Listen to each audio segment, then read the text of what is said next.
Hi guys, welcome back to my channel. So this is my second video, so I'm very excited to continue sharing my story with you guys.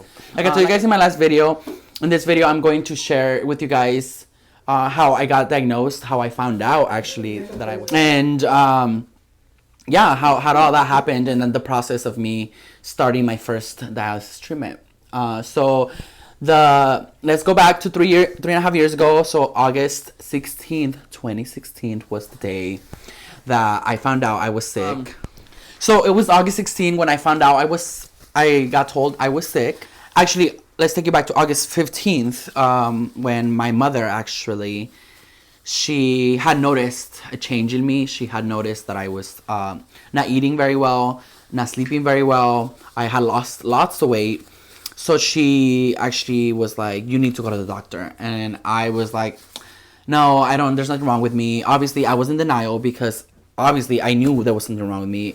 My body was telling me there was something wrong with me, but I was afraid and I didn't want to hear that there was something wrong with me, even though I already knew it. So she's like, Monday, we're going to go to the doctor. So me not wanting to go. So we go to the doctor and we don't have an appointment, so they won't see me. And this was on Monday, so I just didn't want to be there. So we go home and I go through the day. And then the next day, so we get home and mom was like, oh, we'll come back tomorrow. Well, let's make an appointment. So we made an appointment. We wait that day. That day I already felt so sick. I couldn't even drink water. That's how nauseous I was and very just not there. I could hardly see. I was going blind. So then Tuesday comes along. We wake up super early. We have an appointment like around 9 a.m. So we go to the doctor. And you know how they are, your primary care provider. They take forever. They, ask you a million questions and then they take you inside. So it's finally my turn. They call my name and I go inside to get my vitals. And the nurse is she's very sweet, very nice. So she's asking me why I'm there. And I told her just getting a physical. And she's like, okay, let me just get your vitals. So she starts checking my blood pressure.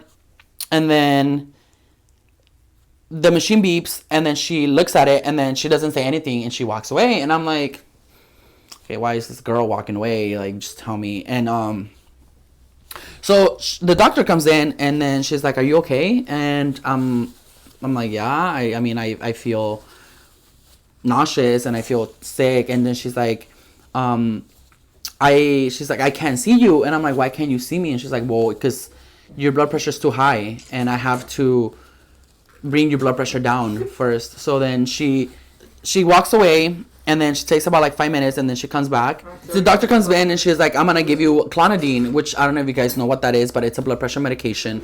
And she gives it to me and she's like, okay, so you're gonna stay here for 30 minutes and when your blood pressure comes down, I'm gonna check it again. And when your blood pressure comes down, I'm going to send you to the ER. She's like, I can't do anything here for you. Your blood pressure is too high and I think there's something wrong with you, so you need to go to the hospital. And so I'm just like, I don't react, nor do I think much of it. Because I think in my mind and in myself, I already knew there was something wrong. And it just became clear and it just became real that there was something wrong. And a doctor was telling me that there was something wrong. So she gives me a prescription or she writes something on a piece of paper that I need to take to the hospital. She tells me to bring it to the ER. She tells me, do not go home. You have to go to the hospital. So at that moment, my mom's waiting outside. So I go outside and my mom asks me what's wrong. And so I tell her, they told me I have to go to the hospital. And it was harder for me to tell her that than for me for the doctor to tell me that I was sick.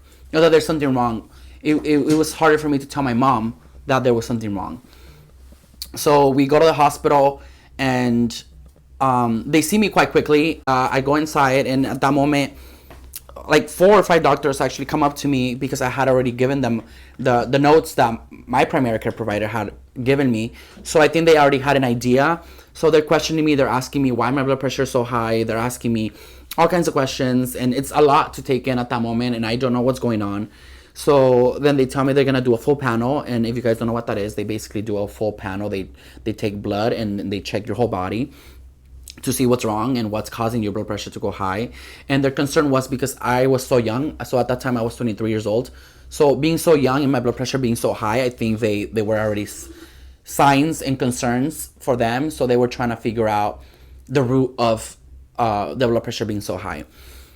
So time goes by, maybe like 15 minutes, and a doctor comes back, and he's like, he just says, you have kidney failure. And at that moment, it didn't process to me because I didn't know what that meant, nor did I know what it was. I knew by his reaction and by my mom's reaction that it was something bad. At that moment, I didn't react, nor did I feel scared, nor did I. Maybe I was in shock, and maybe I was trying to process what happened and what they told me. But being told you have kidney failure at 23 years old, your mind kind of goes into a place where you're lost. And I was lost. I didn't know what it was.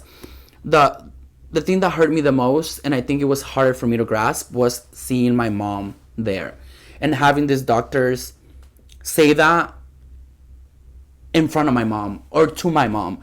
And the thing that I will always remember and will always for the rest of my life is when the doctor says those words to my mom and she just says no.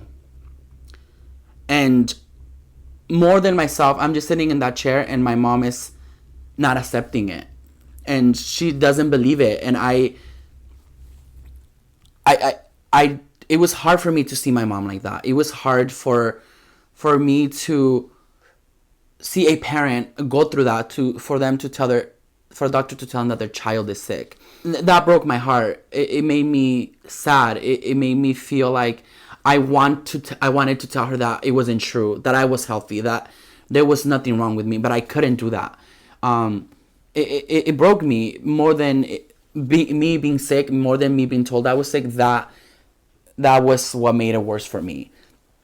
So then we fast forward. They explained to me what this illness is, and they asked me all kinds of questions again. That they try to figure out how it happened, why it happened, again to someone so young.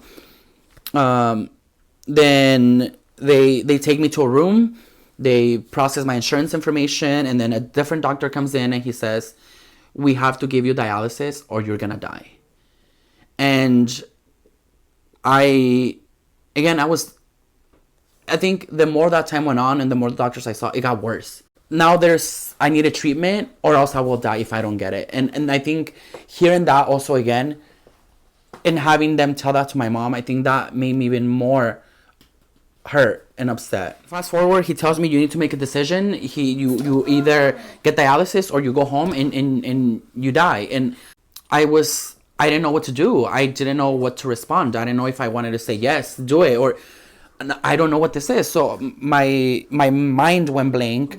So I tell her, what do I do? And then so at that moment I was like, call my dad. So they call my dad and they explain to him what happened, and he says no. He says no, don't do dialysis. And that again broke me. And because again, my dad is not there and he's hearing that his son is in the hospital with kidney failure and he needs dialysis or he'll die. I couldn't just imagine what my dad's thinking, what my dad's going through, what is happening in his head and in his heart to try to figure out what to do.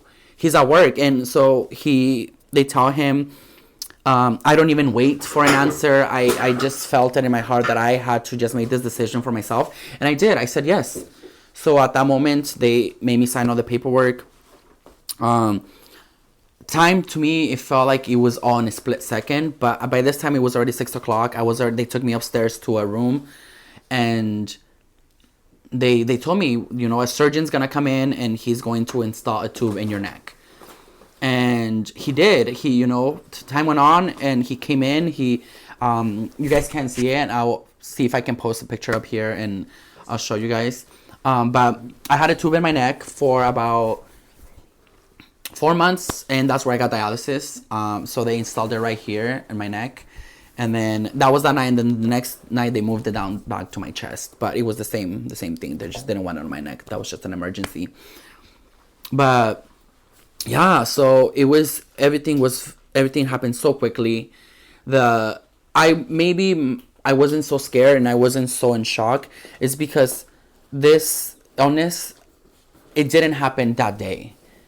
that day they told me and they said this is what's wrong with you, but I already knew, my body already knew, my mom even knew that there was something wrong with me, and it was just finding out what was hard for me, or what I didn't want to hear. I didn't want to find that out. I didn't want someone to tell me that I was sick, and that's why I let it go for so long, because I had been feeling sick since July, and this was already August 16.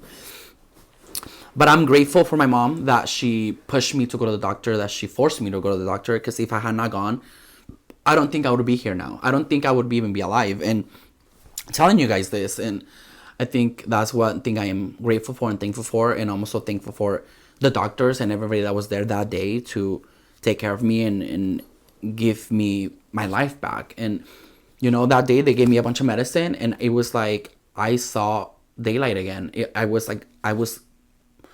my body was back, and I felt like my body belonged to me, because for that whole month since July to August, I didn't feel like my body belonged to me. I feel like I was losing my body and to this illness. I am glad that I didn't lose my life, and I am happy that my mom and my primary care, they showed concern in me and to try to find out what was wrong. And now we're here 3.5 years later. Yeah, so I am thankful for that process, even though it was hard to hear, and it was sad to hear, and it changed my life, and my life again will never be the same.